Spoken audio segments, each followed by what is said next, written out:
እሺ ሁላችሁም ካወጣችሁ በጌታ ስም አነባለሁ ከ1 እስከ 4።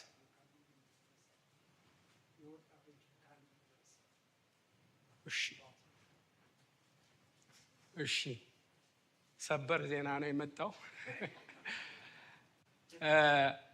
ወጣቶቻችን ፉድ ድራይቭ ምግብ ለሆምለሶች ለማድረስ ተዘጋጅተዋልና ፉድ ባንክ ወይ ደግሞ ይሄ ቦክስ አለ እዛ ጋር ከዛሬ ሳምንት ጀምሮ ካን ላይ ያሉ ይሄ ቆርቆሮ ላይ ያሉ ምግቦችን ይዛችሁ መጣችሁ። ፓስታም ይሁን ምን አለ ፓስታ አስቸጋሪ ነው ለሆምለስ፣ እንደ ሆምለሶች የሚበሉት ነገር አምጥታችሁ እዚህ ቦክስ ውስጥ እንድትከቱ ከዛ በኋላ በ20 ፕሮግራም አላቸው ያስተላልፋሉ ማለት ነው።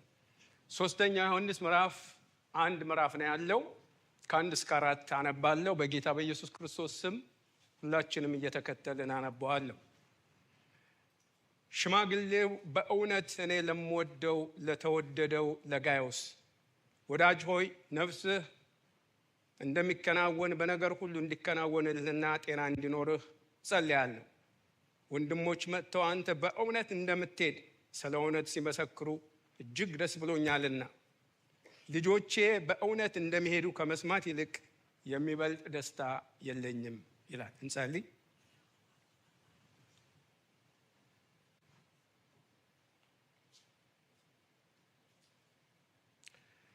በተለያየ መንገድ እግዚአብሔር ሆይ ወደኛ እየመጣ ስለነበር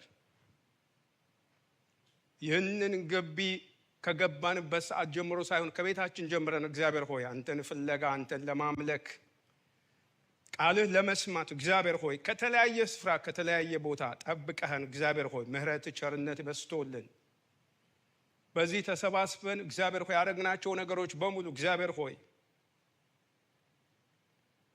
አንተን በማክበር ስለሆነ አንተን በመፈለግ ስለሆነ እግዚአብሔር ሆይ በተደረጉ ነገሮች ሁሉ ባረግናቸው ነገሮች ሁሉ እግዚአብሔር አምላካችን ሆይ ልባችን ፍቅራችን ለወንድሞቻችን ለእህቶቻችን ለአባት ለእናቶቻችን ለልጆቻችን የገለጥን ስለሆነ ያሳየን ስለሆነ እግዚአብሔር ሆይ ልጆችም እዚህ ወጥተው እግዚአብሔር ሆይ ባቀረቡት ጥቅስ የእስራኤል ቅዱስ እግዚአብሔር ሆይ እነሱ እንኳን ተዘጋጅተው አጥንተው መጥተው ነው እግዚአብሔር ሆይ ይህንን ሁሉ እንድንሰማ እግዚአብሔር ሆይ ጆሮአችን ስለከፈትክ አይኖቻችን ስላዩ ካንተ መልካምነት ካንተ ቸርነት ስለበላን ስለጠጣን ስለቀመስን እግዚአብሔር ሆይ በኢየሱስ ስም እናመሰግንሃለን።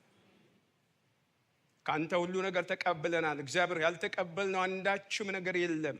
ይህ ቀን እንኳን ካንተ ተቀበልነው እግዚአብሔር አምላካችን ሆይ ሰላም በዚህ ሰዓት የተሰማን ካንተ የተነሳ ነው። በክርስቶስ ኢየሱስ ስም እናመሰግንሃለን።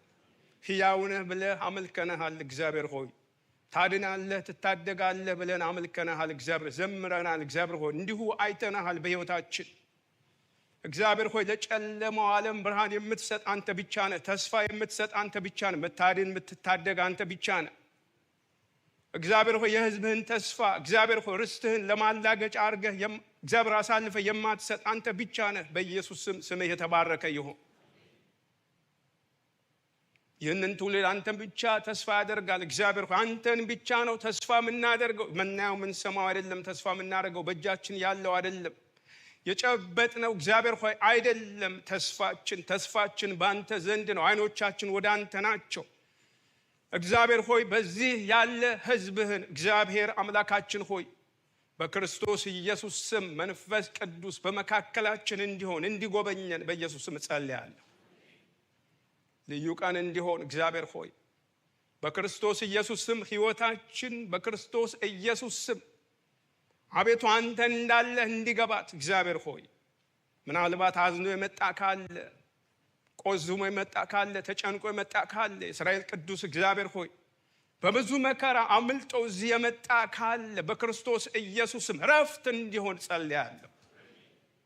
ሰላም በጌታ በኢየሱስ ስም እንዲሆን ጸልያለሁ። ጠላት ያስጨነቃት ነፍስ እግዚአብሔር ሆይ ሰላም እንድታገኝ በኢየሱስ ስም ጸልያለሁ። በተዘጋ ቤት ውስጥ ሰላም ለእናንተ ይሁን ብለህ የገባህ የናዝሬቱ ኢየሱስ አሁንም በዚህ በእኛ ሕይወት በእኛ ልብ ሰላምህ እንዲሞላ ጸልያለሁ። እግዚአብሔር ሆይ ቃልህ ሊያጣመም የሚወጣ የክፉ ጉልበት ለቃሚ መንፈስ በስም ስልጣን የታሰረ ይሁን። ጸጋ መንፈስ በመካከላችን ይሁን። ስለ ሁሉም እናመሰግናለን በኢየሱስ ስም አሜን። ተቀመጡ። ጌታ ይባርካችሁ።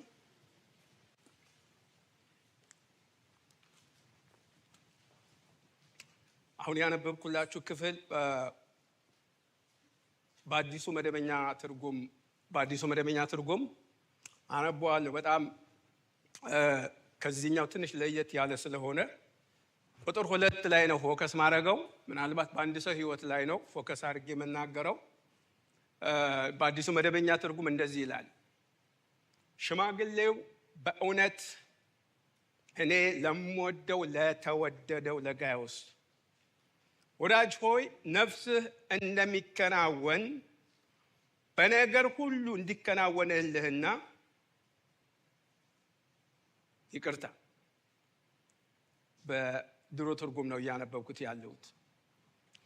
ሽማግሌው በእውነት ለምወደው ለተወደደው ወዳጄ ጋይዮስ ወዳጅ ሆይ ነፍስህ በመልካም ሁኔታ ላይ እንዳለች ሁሉ መልካም ጤንነት እንዲኖርህና በነገር ሁሉ እንዲከናወንልህ ጸልያለሁ ይለዋል።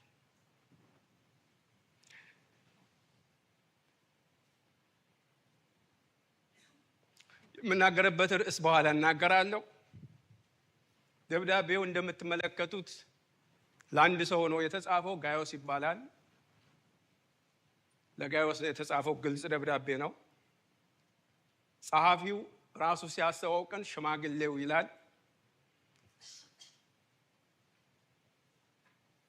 ሽማግሌው ዮሐንስ በዛን ዘመን ወደው በዚህ ኮንቴክስት ስታዩት ሽማግሌ ማለት በጣም የተከበረ እንደሆነ በጣም የሚፈራ እንደሆነ የተከበረ እንደሆነ መናገር ይቻላል። በእነሱ ዘመን በዛ ዘመን ነገሩ በእኛም ዘመን ሽማግሌ ሲባል በጣም እንፈራ ነበረ። በጣም የተከበሩ ሽማግሌዎች ነበሩ። አካሄዳቸው፣ አነጋገራቸው፣ የፀጉራቸው ሽበት ሞገስ ነበራቸው። አሁንም የሉም ማለት አይደለም፣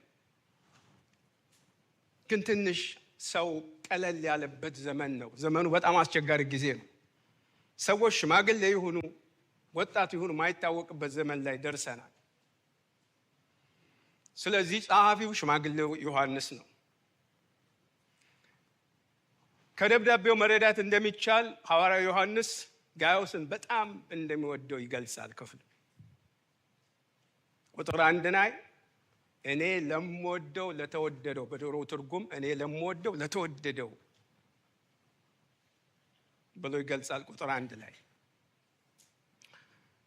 ምናልባት ሶስተኛ ዮሐንስ ለማጥናት ወይም ደግሞ ረዘም ያለ ክፍል ይዞ ለማስተማር ካስፈለገ እኔ እንዳየሁት በራሴ ማለት ነው በአራት አይነት ክፍል ማቅረብ ይቻላል። ከ1 እስከ 4 በዚህ በጋይዮስ የግል ህይወት ላይ ያጠነጠነ ነገር አንስተዋል።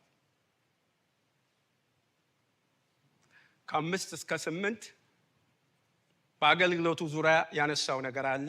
ከ9 እስከ 10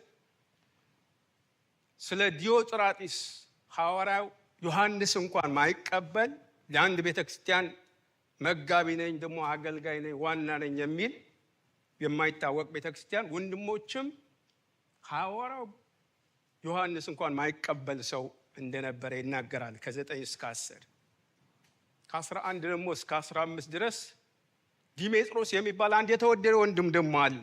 ስለሱና ሐዋርያው ዮሐንስ ጋይዮስን ለማየት ልቡ ምን ያህል እንደናፈቀ የሚናገር ክፍል ነው። ሌሎችም ነገሮች ይጨምራል። ዛሬ የማየው ከእናንተ ጋር በሱ ህይወት ያጠነጠነ ከ1 እስከ 4 ያለውን በጋይዮስ ግል ህይወት ላይ ያጠነጠነ ነው። በመጀመሪያ ጋይዮስ የሚባል ስም በዛ ዘመን በተለይ በላቲኖች በጣም የታወቀ ስም ነው። በጣም የታወቀ ስም ነው። በመጽሐፍ ቅዱስ የተጠቀሱት ወይ ደግሞ እነዚህ ጋይዮስ የተባሉት በእነዚህ በሐዋርያት አገልግሎት ከፍተኛ ቦታ የነበራቸው በጣም የሚጠቅሙ ሰዎች እንደነበሩ በተለያየ መንገድ ማየት እንችላለን። በተለይ በጳውሎስ አገልግሎት በጣም ከፍተኛ አገልግሎት ያላቸው ጋዮሶች አሉ። ሐዋርያት ሥራ ምዕራፍ 19 ቁጥር 29 ላይ ወዲያውም በከተማው ሁሉ ሁከት ተነሳ፣ የመቄዶንያ ተወላጅ የሆኑትንና ከጳውሎስ ጋር ይጓዙ የነበሩትን ጓደኞቹ ጋዮስና አርስጦቆስን ይዘው ወደ ጨዋታ ማሳያ ገቡ ይላል። ይህ ጊዜ በተለይ የጳውሎስ በሁለተኛው የወንጌል ጉዞ ጊዜ ነው። በጣም ከፍተኛ የሆነ ችግር ተነስቷል። ጳውሎስ ይዘው ሊቦጫጭቁት በተፈለገ ጊዜ የሆነ ሁኔታ ነው። ጳውሎስ አላገኙትን፣ ግን እነዚህ ሁለቱ ሰዎች ይዘው ወደ ጨዋታ ስፍራ ገብተው መከራ እንዳሳዩአቸው የሚነግረን ክፍል ነው። ስለዚህ የመቄዶንያው ጋዮስ እዚህ ጋር እንመለከተዋለን። እንደገና በሐዋርያት ሥራ ምዕራፍ 20 ቁጥር 4 ላይ አሁንም በሁለተኛው የወንጌል ጉዞ ላይ የደርቤኑ ጋዮስ የሚባል ደግሞ እንመለከታለን። በዋናነት ደግሞ በአንደኛ ቆሮንቶስ ምዕራፍ 1 ቁጥር 14 ላይ ጳውሎስ ቆጵሮስና ጋዮስ ብቻ ነው ያጠመቅኩት ብሎ ክርክር ሲያቀርብ እንመለከት። ሌላ ሰው ማጥመቂያ አላቅም አላስተውልም፣ ግን ቆጵሮስና ጋዮስን አጥምቄ ያለው የሚል ነገር በአንደኛ ቆሮንቶስ ምዕራፍ 1 ቁጥር 14 ላይ እንመለከታለን። ከዛ በሮሜ ምዕራፍ 16 ቁጥር 23 ያለው ጋዮስ ደግሞ የኔና የቤተ ክርስቲያን ሁሉ አስተናጋጅ ጋዮስ ሰላምታ ይላችኋል ይላል። ጳውሎስንም ቤተ ክርስቲያንም የሚረዳ የሚያግዝ ማለት ነው። በጣም ትልቅ ሸክም ያለው ምናልባት ይሄኛው ጋዮስ በአንደኛ ቆሮንቶስ ምዕራፍ 1 ቁጥር 14 ላይ ጳውሎስ አጠመቀው የሚባለውን ጋዮስ ነው ይባላል።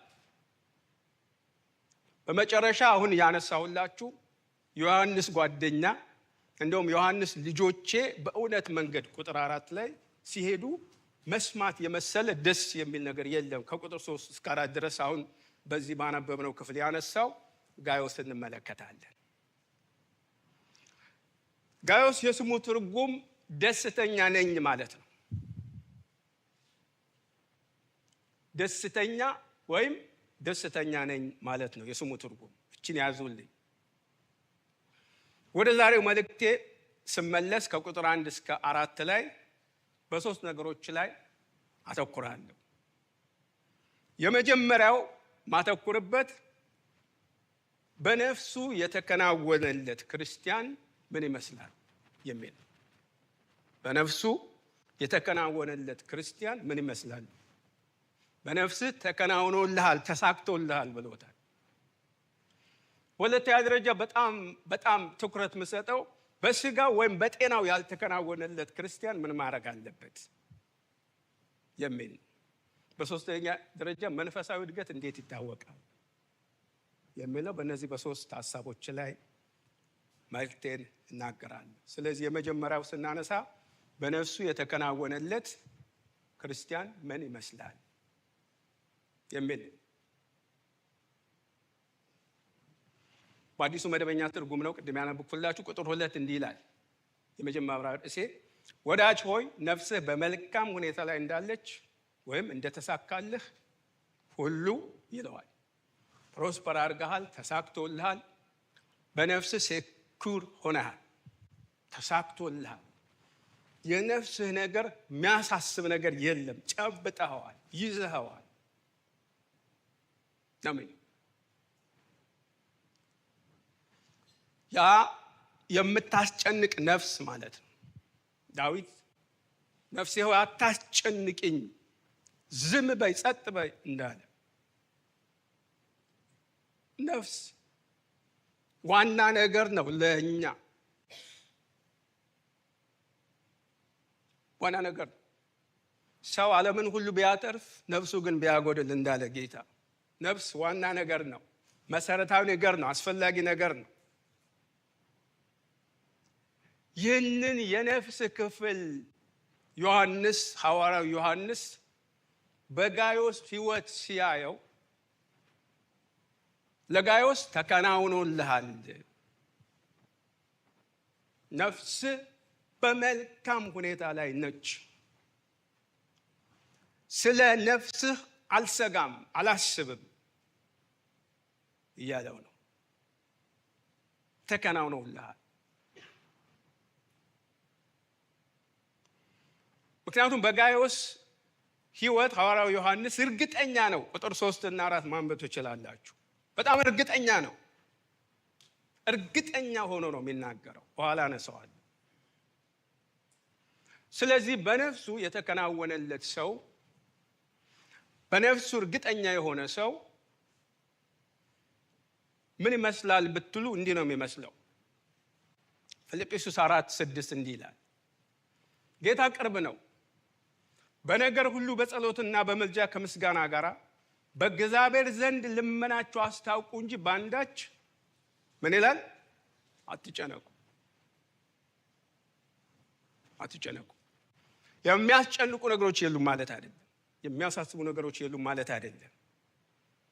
እረፍት የሚሰጡን ነገሮች የሉም ማለት አይደለም።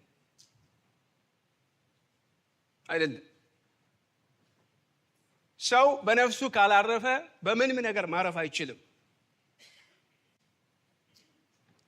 ይሄ መልእክት ሲጽፍ ጳውሎስ እንደኔና እንደናንተ በጣም የተመቸ ቦታ ሆኖ አይደለም።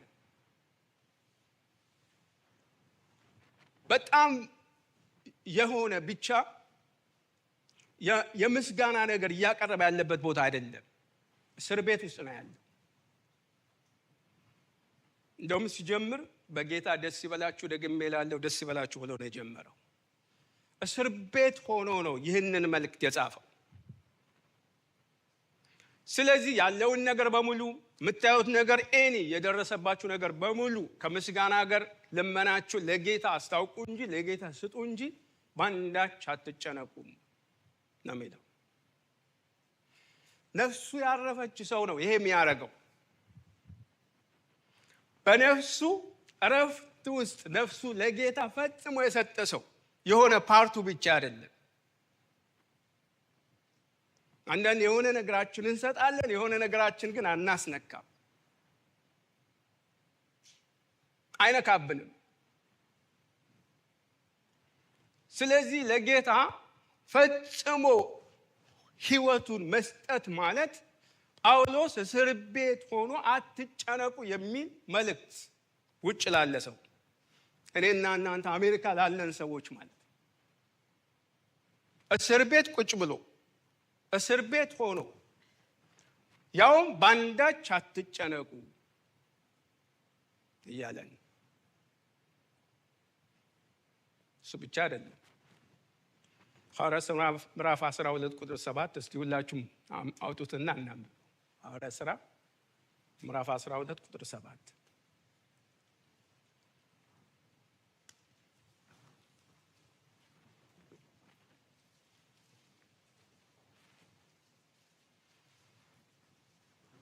የሐዋርያት ሥራ ምዕራፍ 12 ቁጥር 7 እንዲህ ይላል፣ እነሆም የጌታ መልአክ ቀረበ፣ በቤትም ውስጥ ብርሃን በራ፣ ጴጥሮስንም ጎኑን መትቶ አነቃውና ፈጥነህ ተነሳ አለው፣ ሰንሰለቶቹም ከእጁ ወደቁ ይላል።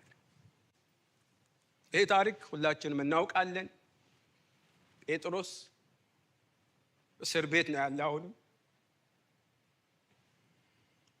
ትላንትና ወይም ያዕቆብ ተገለዋል በአሰቃቂ ሁኔታ። ምክሩ አሁን በበላይ ደረጃ ምክሩ ያለው ጴጥሮስ እንዴት ይገደል ነው። ለምን? የሃይማኖት መሪዎች፣ የአይሁድ መሪዎች የያዕቆብ መገደል በጣም ደስ አሰኝቷቸዋል።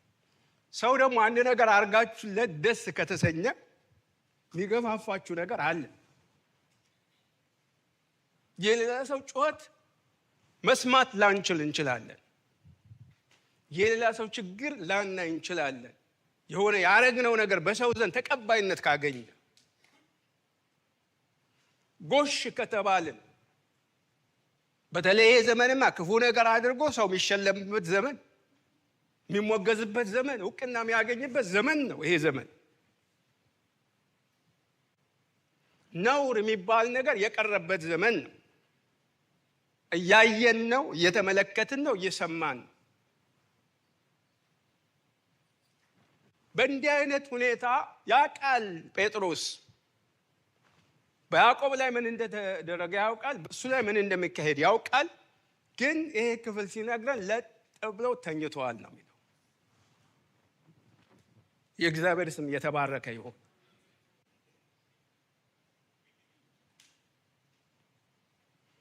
አንዳንድ እንቅልፍ የሚነሱን ነገሮች አስቧቸው። እረፍት የሚሰጡን ጤናችን የሚነሱን ነገሮች አስቧቸው። ምን ምን ናቸው? እንኳን ትገደላለህ ተብዬ እንዲህ መግባት ተውትና እኮ የሆነ ነገር በቃ በህይወታችን ላይ ጣልቃ ከገባ እንቅልፍ አይወስደንም። እንቅልፍ አይወስደንም።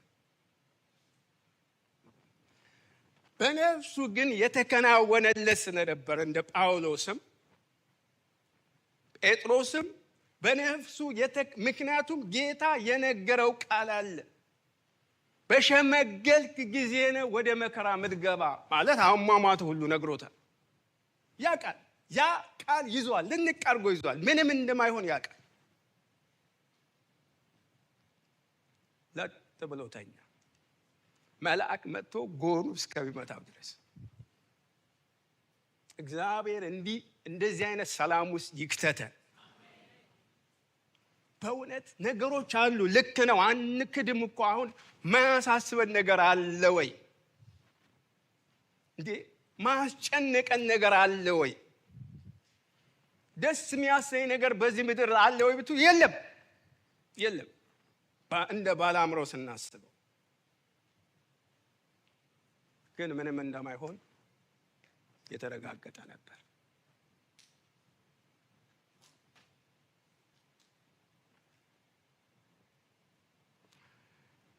አያችሁ፣ ጌታ ኢየሱስ ክርስቶስ የዚህ ዓለም ገዢ በእኔ ላይ ምንም ስልጣን የለውም። ከአብ ዘንድ ካልተፈቀደ በስተቀር ጊዜው ካልደረሰ በስተቀር ወገኖች፣ በእኛም ህይወት እንደሱ ነው። እግዚአብሔር ካልፈቀደ በስተቀር ስለታመማችሁ አትሞቱም። እስቲ አሜን በሉ። ወደ አእምሮአችን የሚመጣው ቶሎ ብሎ እሱ ነው ማለት። ሰው አይሞትም ማለት አይደለም። ሰው ችግር አይደርስበትም፣ እኔ እናንተ ችግር አይደርስብንም ማለት አይደለም። አንዲት ጠጉራችን እንኳን እኮ ነው የሚለው የእግዚአብሔር፣ ያለ እግዚአብሔር ፈቃድ አይወድቅም ነው የሚለው፣ አይጠፋም ነው የሚለው። ስለዚህ እስቲ ወደ ቅድሙ ፊልጵስዩስ 4:6 ሐሳብ ምንድነው የሚያስጨንቀን? እኔ እናንተ ምንድነው የሚያስጨንቀን? አለ ብዙ የሚያስጨንቀን ነገር አለ። በተለይ በዚህ ትውልድ መካከል ስለ ትውልዱ እንዴት አንሰጋም? ልክ ነው፣ ያሰጋል። ምናየው አንድም በጎና መልካም ነገር የለም።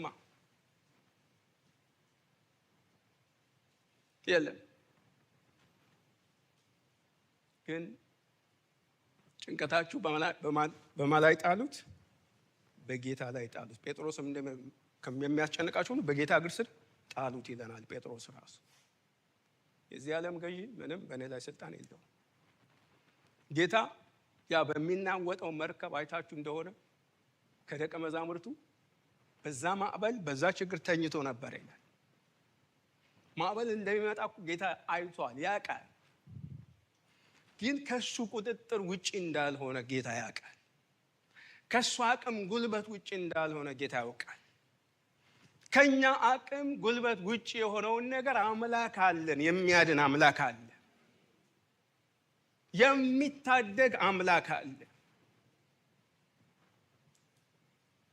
ስለዚህ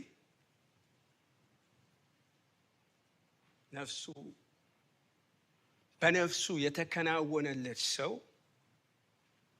ነፍሱ በጌታ እጅ እንደሆነ የሚያውቅ ሰው፣ ያረጋገጠ ሰው በአንዳች ነገር አይሰጋም።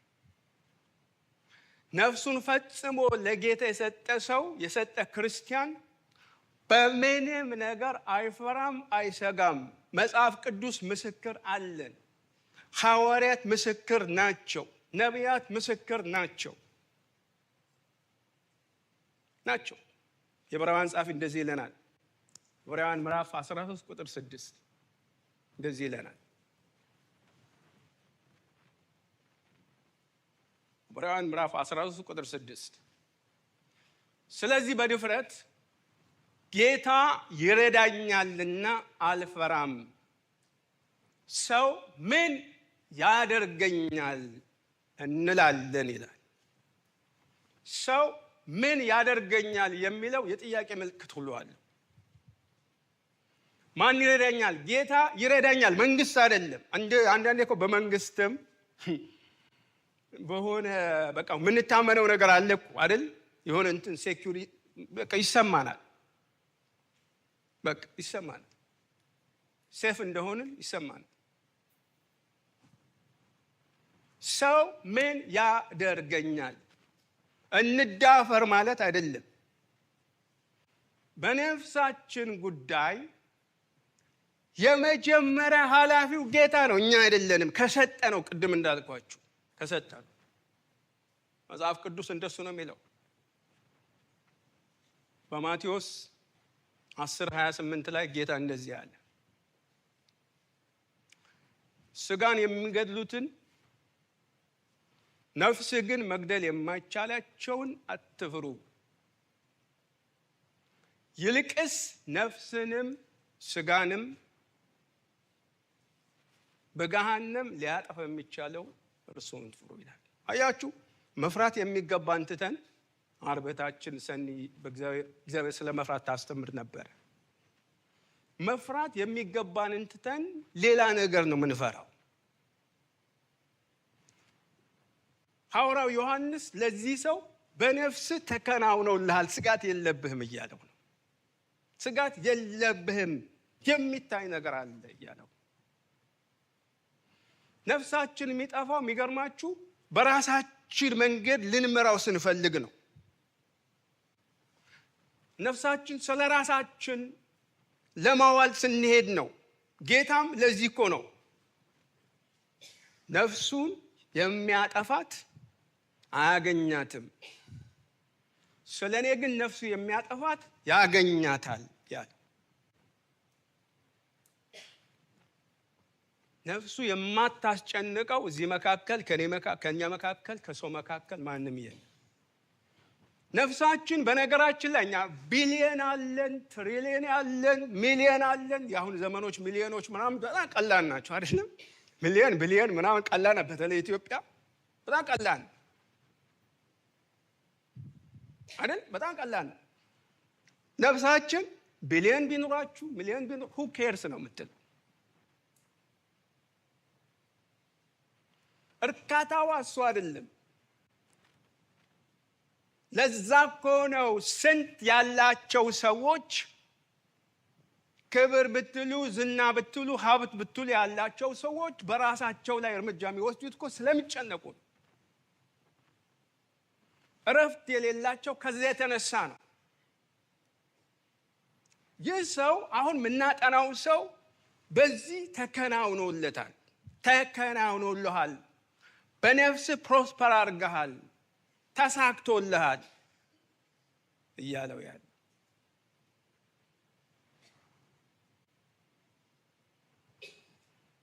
ስለዚህ ምን እያልኳችሁ ነው? በነፍስ ሲከናወንልን ነፍሳችን ጸጥ ነው። እግዚአብሔር ስሙ የተባረከ ይሁን። ነፍሳችን ጸጥ ነው። አትሰጋ፣ አንሰጋ። ሁለተኛ ደረጃ ዋናው የምናገርበት ዛሬ ቀጥሎ ያነሳው በነፍስህ ተከናውኖልሃል፣ ተሳክቶልሃል። በነፍስህ እንደተከናወነልህ በነፍስህ ፕሮስፐር እንዳረክ ደግሞ በጤናህና በነገር ሁሉ እንዲሳካልህ ጸልያለሁ ብሎታል። ሁለተኛው በስጋው ወይም በጤናው በኩል ያልተከናወነለት ያልተሳካለት ክርስቲያን እኔ እናንተ ምንድነው ማድረግ ያለብን? ምንድነው ማድረግ ያለብን? የመልእክቴ ትኩረትም ይሄ ነው። ቅድም በአዲሱ መደበኛ ትርጉም ያኛውም እንዳነበብኩ ይሄም ላምበው። መልካም ጤንነት እንዲኖርህና አዲሱ መደበኛ ትርጉም መልካም ጤንነት እንዲኖርህና በነገር ሁሉ እንዲሳካልህ ጸልያለሁ ይላል። የመልእክቴ ርዕስ እንደዚህ የሚል ነው፣ ጤና ይስጥልኝ የሚል ነው። እስቲ ጤና ይስጥልኝ በሉ። ጤና ይስጥልኝ። ጤና ይስጥልኝ ሲባሉ ምን ይባላል? አብሮ ይስጥልኝ። ትልቅ በረከት ነው። ትልቅ በረከት ነው። እስቲ እንደገና ጤና ይስጥልኝ በሉ። አሜን። ጤና ይስጣችሁ። ይሄ ነው የለመነለት። በነፍስ እርግጠኛ ነኝ ተከናውኖልሃል። ሐዋርያው ዮሐንስ፣ ሽማግሌው ዮሐንስ በጋይዮስ ጫማ ውስጥ ነው የገባው። ጋይዮስ በምን አይነት ህመም እንዳለ ክፍሉ አይነግረንም፣ አይገልጽም፣ ግልጽ አይደለም። ግን ከመልእክቱ መረዳት እንደሚቻለው ችግር እንዳለበት በህመም እንዳለ ማየት ትችላላችሁ። ምክንያቱም ጤና እንዲኖርህ እጸልያለሁ እያለው። ወገኖቼ ሰው ታሞ ሳይሆን ባያመውም ጤና እንዲኖረው ጸልዩለት። እስቲ አሜን በሉ።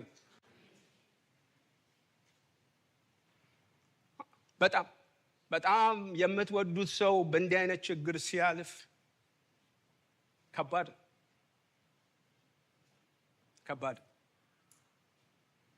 በጣም የምትሳሱልት ሰው በዚህ አይነት ችግር በህመም ሲያልፍ ችግሩ በጣም ከባድ። አንዳንዴ ምንም ማድረግ ማትችሉበት ጊዜ አለ፣ ግራ የምትጋቡበት ጊዜ አለ፣ ከባድ የሚሆንበት ጊዜ አለ።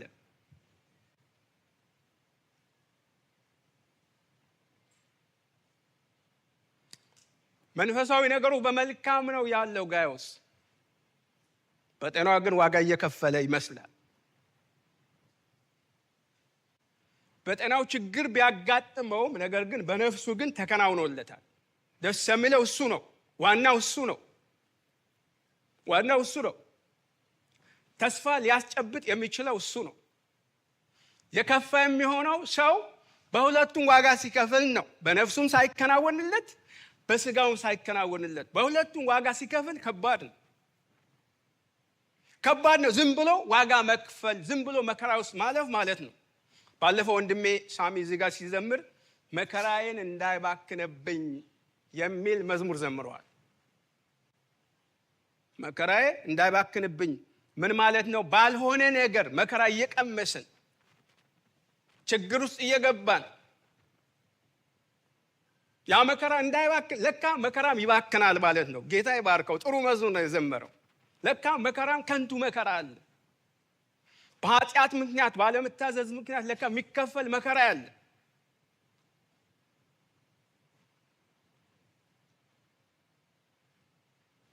መከራ ውስጥ ወገኖች ልንሆን እንችላለን፣ ልትሆኑ ትችላለች። ግን በየትኛው በነፍስም በስጋም ከሆነ ከባድ ነው ብያቸዋለሁ። በነፍስም በስጋም ወይስ በነፍስ ተሳክቶልን በስጋችን ዋጋ እየከፈልን ነው፣ በጤናችን ዋጋ እየከፈልን ነው። የምንከፍለው መከራ አያችሁ፣ በስጋችን ከሆነ በነፍሳችን ተሳክቶልን የእግዚአብሔር ጸጋ ደግሞ አለ። በተለይ በስጋችን የምንከፍለው ዋጋ እንደ እግዚአብሔር ፈቃድ እየሄድን እግዚአብሔር እየወደድን እግዚአብሔር እያመለክን እየተከተልን እየታዘዝን ምንከፍለው ዋጋ የእግዚአብሔር ጸጋ አለበት። ይህ ሰው ለዚህ ነው የነ ሽማግሌው ዮሐንስ ልብ እንኳን ያንኳኳው የገባው። የሌሎች ሰዎች የጸሎት ርዕስ የሆነው ለዚህ ነው።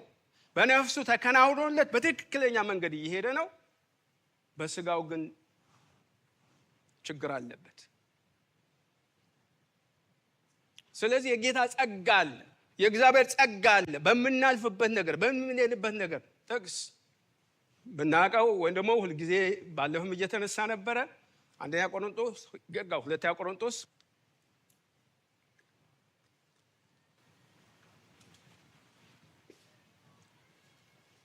ስለዚህ በመገለጥ ታላቅነት እንዳልታበይ የሥጋዬ መውጊያ እርሱም የሚጎስመኝ የሰይጣን መልእክተኛ ተሰጠኝ፣ ይኸውም እንዳልታበይ ነው ካለ በኋላ ቁጥር 8 ስለዚህ ነገር ከኔ እንዲለይ 3 ጊዜ ጌታ ለመንኩ። ምን ማለት ነው? ጸለይኩ ማለት ነው። ቁጥር 9 እርሱም ጸጋዬ ይበቃሃል፣ ኃይሌ በድካም ይፈጸማልና አለኝ። እንግዲህ የክርስቶስ ኃይል ያድርብኝ ዘንድ በብዙ ደስታ በድካም ልመካ ወዳለሁ። የእግዚአብሔር ስም የተባረከ ይሁን። አሜን።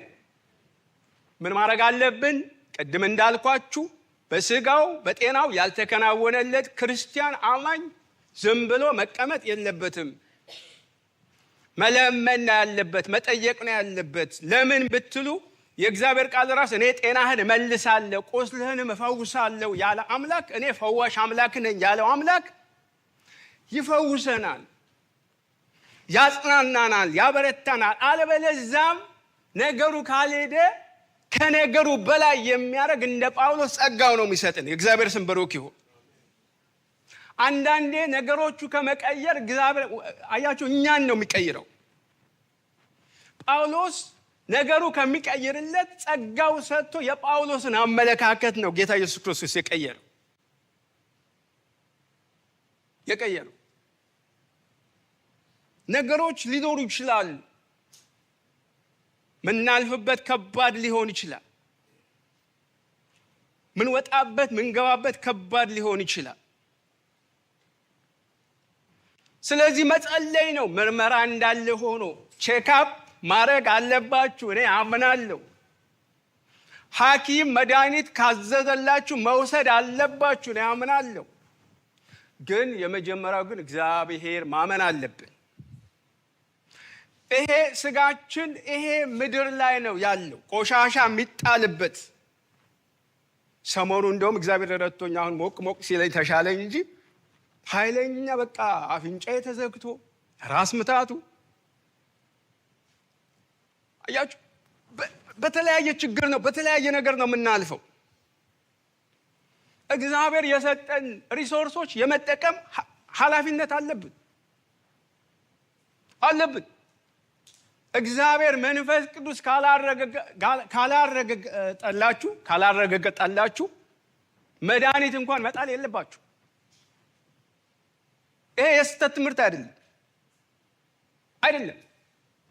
የስህተት ትምህርት ከእግዚአብሔር ሳትሰሙ ወይ ደግሞ ከሐኪማችሁ ሄዳችሁ ሳታረጋግጡ ስትጥሉ ነው። የብዙ ሰዎች ሕይወት ተቀጥፏል። መታከም ስንፍና አይደለም፣ አለማመን አይደለም። መመርመር ስንፍና አይደለም። መድኃኒት መውሰድ ስንፍና አይደለም፣ አለማመን አይደለም።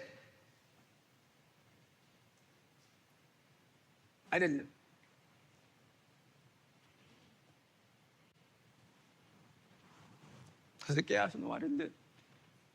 በባጩ ላይ እኮ መድኃኒት አስቀምጦ እኮ ነው ባጩ የፈነደው። በነቢይ ታዞ ነው። ለሆድ ህመም የሚለው እኮ ህመም ስላጋጠመ ነው። መንፈሳዊ ነገር እንዳለ ሆኖ ይሄ ጤንነታችን መዓት ነገር ነው የሚገጥመው። በመዓት ነገር ነው የምናልፈው።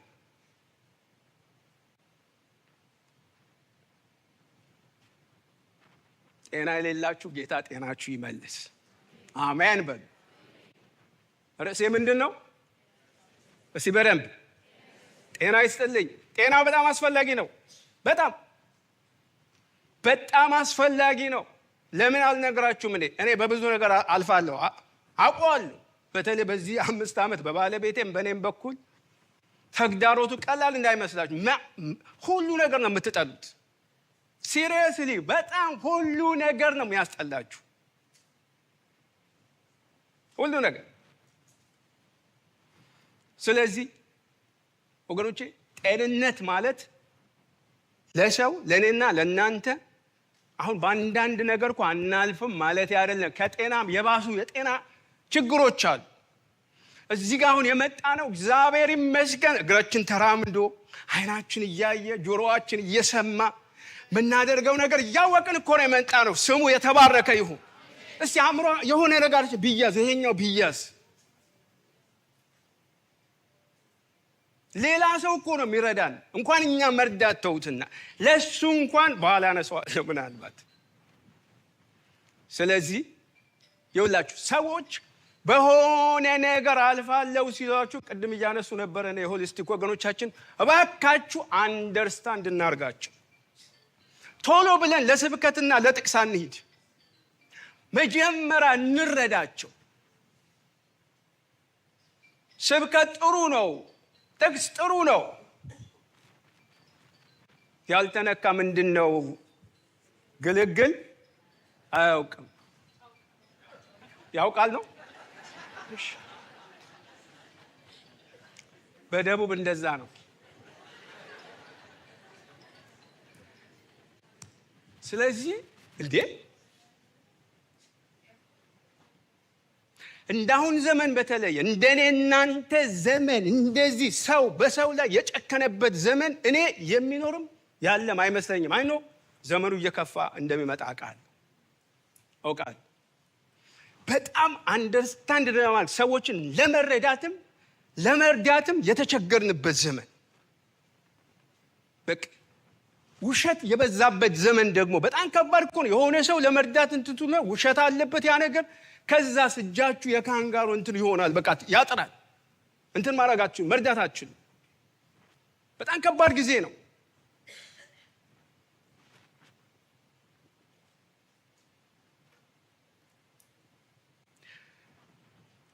ጳውሎስ ስለ ጢሞቴዎስ ሲናገር ጢሞቴዎስ ፊልጵስዩስ 2:20 ላይ 20 እና 21 ላይ ምን ይላል መሰላችሁ?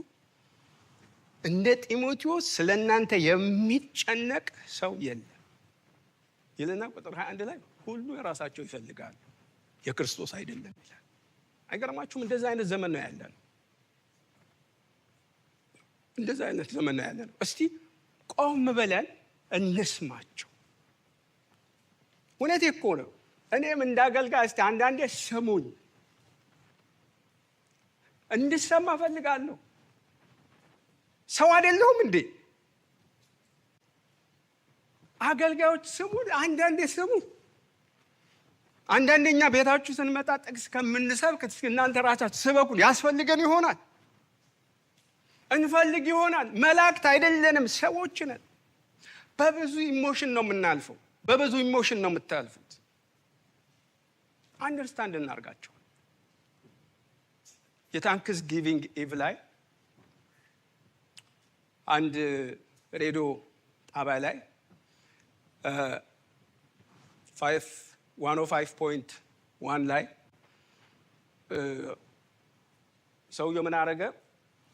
እስኪ በዚህ ዓመት ከአምና ጀምሮ እስካሁን ድረስ እግዚአብሔር በሕይወታችሁ ያደረገውን መስክሩ፣ ወይ ደግሞ በቃ ደስ የተሰኛችሁበት ነገር ተናገሩ፣ እግዚአብሔር ያደረገላችሁ ነገር ተናገሩ አለና አንድ ሴት አንድ እህት የተናገረችው በጣም ልቤ ነካኝ።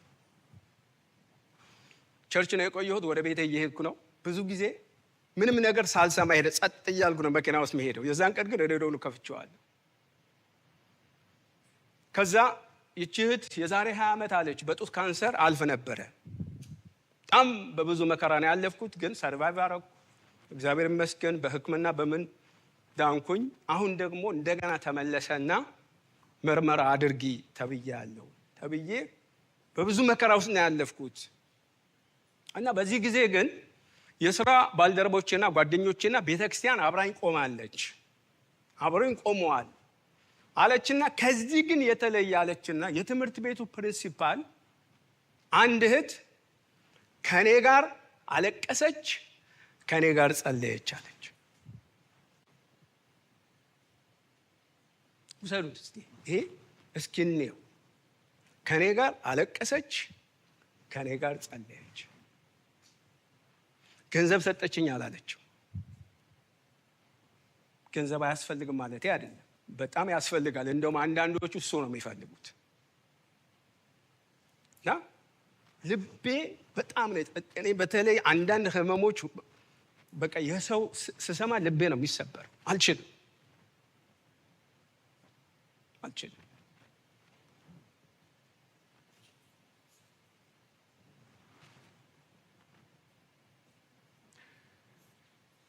ምናልባት ብላ አላለቀሰችም ይሆናል፣ አልቅሳም ሊሆን ይችላል። ከንፈር መምጠጥ አይደለም፣ ግን አንደርስታንድ አረገች፣ ተረዳቻት። ኢሞሽኗ ውስጥ ገባች፣ እሷ ልብ ውስጥ ገባች። አብራኝ አለቀሰች፣ ከዛ አብራኝ ጸለየች ነው ያለችው።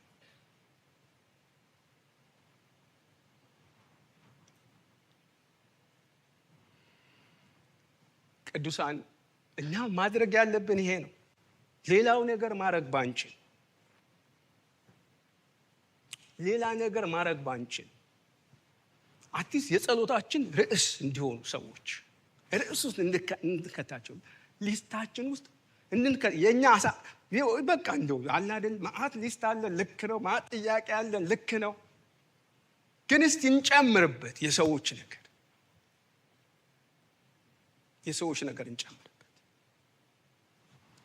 አያችሁ፣ ተሸክመው መፈወስ ወደሚችለው ጌታ አምጥተው በእግሩ ስር አስቀምጠዋል ሰዎች። እንደሱ እናድርግ፣ እንሸከማቸው ሰዎች። ማርቆስ 2:3 ላይ ያው ከባድ ጣራ ያክል ነድለው ጌታ እግር ስር አምጥተው አስቀመጡት። እንደዛ ብናደርግስ ሰዎች አንደርስታንድ ብናረግ፣ እንዳልኳችሁ የጤንነት ጉዳይ የስጋችን ጉዳይ ቀላል አይደለም። በሰው ህይወት አንዳንድ ነገሮች አይጠፉም። ትልቁ ነገር እንድናይ ይፈልጋሉ። ጤና ያላችሁ ወንድሞቼ፣ እናቶቼ፣ አባቶቼና ወንድሞቼ እንዴት ነው እግዚአብሔር የምታመሰግኑት? አንዳንድ ነገር አሁን በህይወታችሁ ይጠፋል አይጠፋም? ከጤና ከባድ ነገር አለ ብያችኋል። በጣም ከባድ የሆነ ነገር አለ።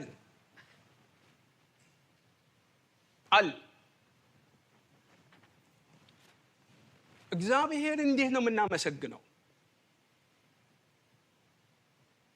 አንዳንድ ነገር የምታልፉ ወገኖቼ እግዚአብሔር ከእናንተ ጋር አለ፣ አይዟችሁ። እግዚአብሔር እያያችሁ ነው፣ አይዟችሁ። እግዚአብሔር ይመስገን። የትኛውም ነገር ሊሆን ይችላል። ሰው ሊፈታው የማይችል ግራ የገባችሁ ነገር ሊኖር ይችላል። ግን እግዚአብሔር ባለመታዘዝ እንዳይሆን መርምሩ፣ ቼክ እናድርግ። እግዚአብሔር ባለመታዘዝ እንዳይሆን፣ በኃጢአት እንዳይሆን፣ በቅናት እንዳይሆን፣ በቂም እንዳይሆን፣ በበቀል እንዳይሆን፣ ይቅር ባለማለት እንዳይሆን ቆም ብለን እናስብ። በተረፈ ለእግዚአብሔር አሳስቡት፣ ንገሩት። መጽሐፍ ቅዱስ እንደዚህ ይላል። መዝሙር 40:1 እግዚአብሔርን ደጅ ጠናሁት፣ እግዚአብሔርን ቆይቼ እግዚአብሔርን ደጅ ጠናሁት፣ እርሱም ዘንበል አለልኝ። ጥሩት። እግዚአብሔር የሚመጣ አምላክ ነው። አሳስበኝ የሚል አምላክ ነው። ወደ እኔ ጩህ፣ እኔም እመልስልሃለሁ። ምን ታላቅና ኃይለኛ ነገር አሳያለሁ። ኤርምያስ 33:3 እንደሱ ነው የሚለው። ሶስተኛው የመጨረሻው ሐሳብ ላንሳና እንጨርስ። መንፈሳዊ እድገት እንዴት ይታወቃል? ይሄ ሰው በነፍሱ ተከናውኖለታል።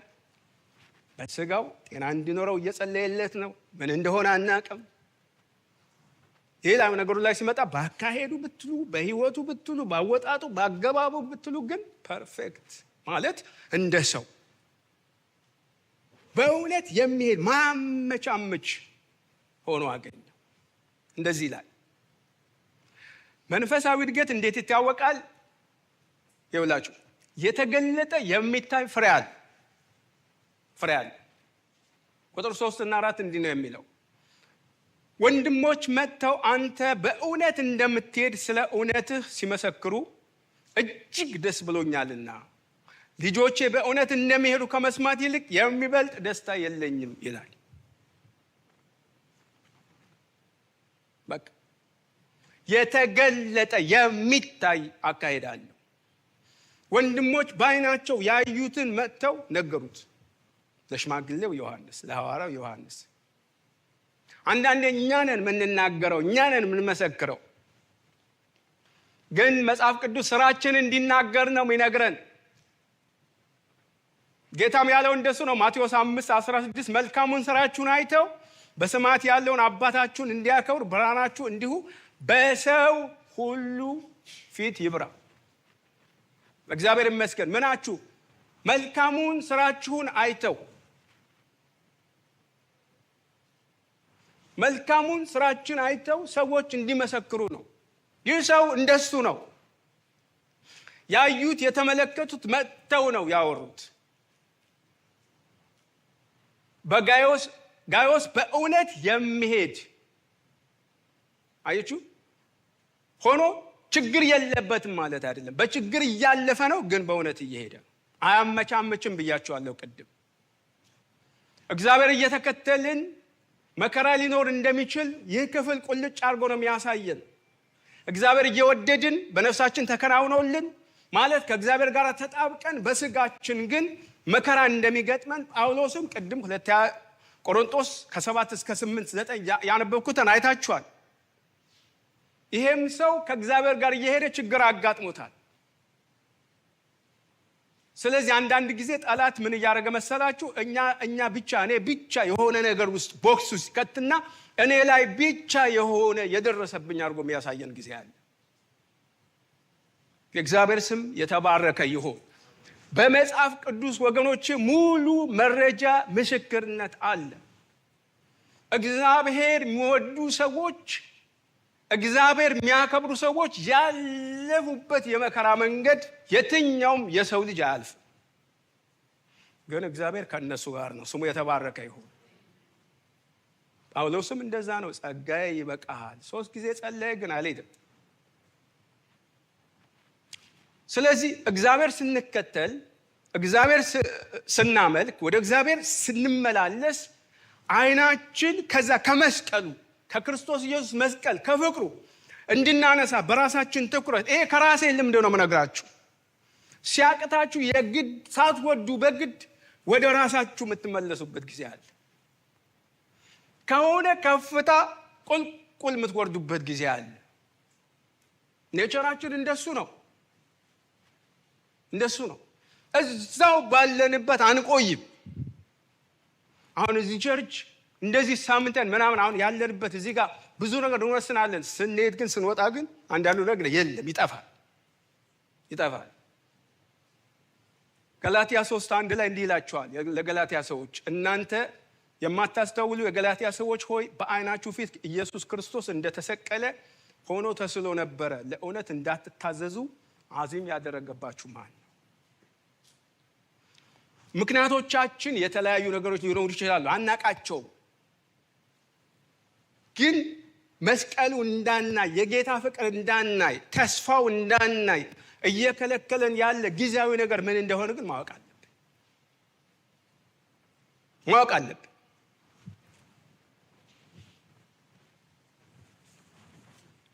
አያችሁ፣ አሁን ይሄ በራሱ ዘመኑ ያለው ትውልድ ሰው ከእግዚአብሔር ሐሳብና ከእግዚአብሔር ፈቃድ እግዚአብሔር ከሚፈልገው ውጭ እየሄደ ሌላ ሶሉሽን ይፈልጋል። የዓለም ሕዝብ ሌላ ቸርችም ቢሆን እኮ እንደሱ ነው። በቃ ሌላ ሲስተም በማስተካከል የሆነ ነገር በማድረግ መንፈስ ቅዱስ እያዘነ ጌታ እያዘነ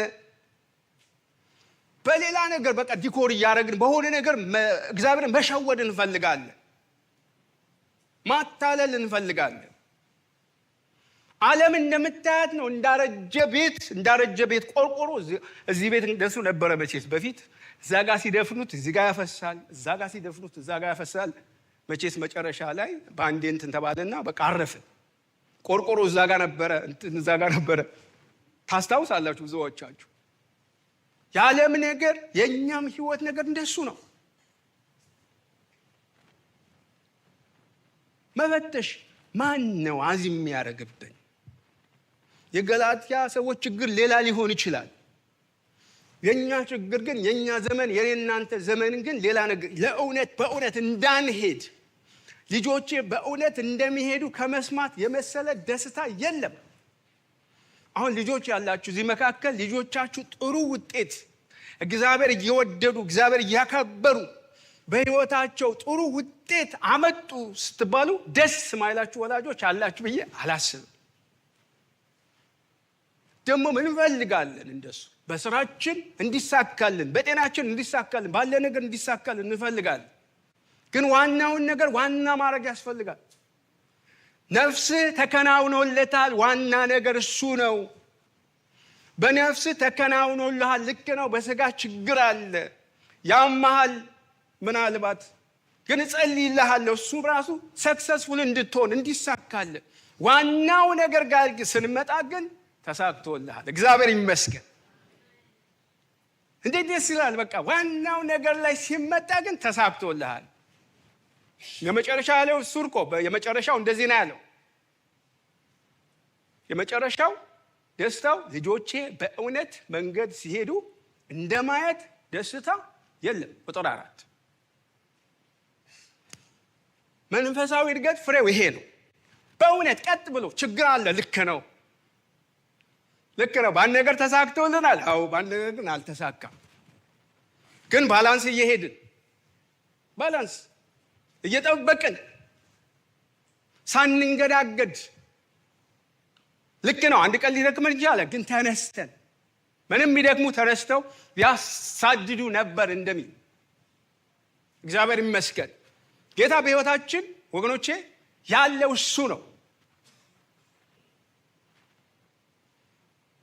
ዘፍጥረት 5 ቁጥር 22 እና 24 ወይም ደግሞ ዘፍጥረት 6 እና ቁጥር 6 ምዕራፍ 6 ቁጥር 9 ስለ ሄኖክና ስለ ኖህ ይናገራል። ሄኖክም አካሄዱ ከእግዚአብሔር ጋር አደረገ። ማቱሳላም ከወለደ በኋላ የኖረው 200 ዓመት ሆነ።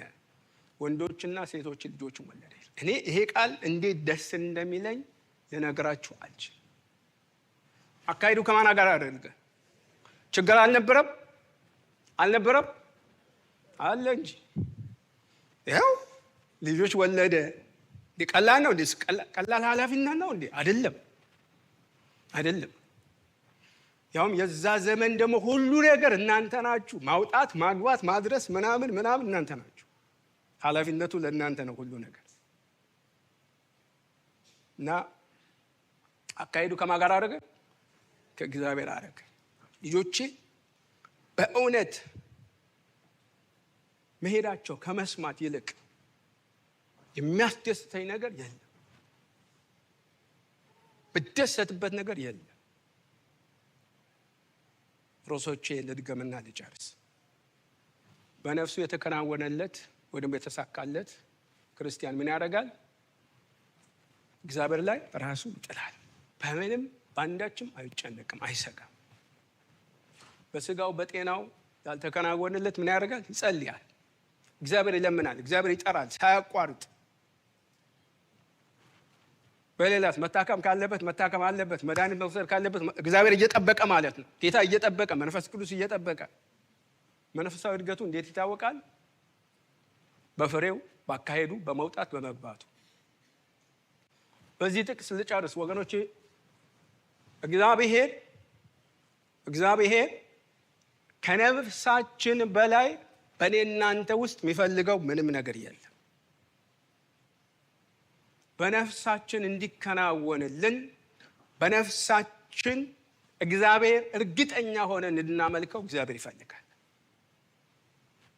መዝሙር 33 ቁጥር 21 ይላል፣ ነፍሳችን እግዚአብሔርን ተስፋ ታደርጋለች፣ ረዳታችንና መጠጊያችን እርሱ ነው ይላል። የእግዚአብሔር ስም ብሩክ ይሁን። ነፍሳችን ማን ተስፋ ታደርጋለች? እግዚአብሔር። ረዳታችንና መጠጊያችን ማን ነው? እሱ ነው። የዚህ ዓለም ነገር አይደለም። ሃሌሉያ! ክብር ለአምላካችን ይሁን። እንዳልኳችሁ በአንዳንድ ነገር፣ በሆነ ነገር፣ በትንሽ ነገር፣ በሆነ ነገር የምታልፉ ወገኖቻችን፣ እህቶቻችን፣ ወንድሞቻችን፣ አባቶቻችን እዚህም የሌሉ ሆስፒታል ያለ ይኖራል። ወገኖቼ አይዟችሁ፣ እግዚአብሔር አለ። ግን በዋናነት የነገርኳችሁ ስለ ሰዎች ይሰማል። ስለ ሰዎች ይሰማል። አካላችን አንዱ አካል ሲያዝን እኛም እንዘን፣ አንዱ አካል ሲደሰት እኛም እንደሰት። መጽሐፍ ቅዱስ እንደሱ ነው የሚለው። ተነስተን እንጸልይ።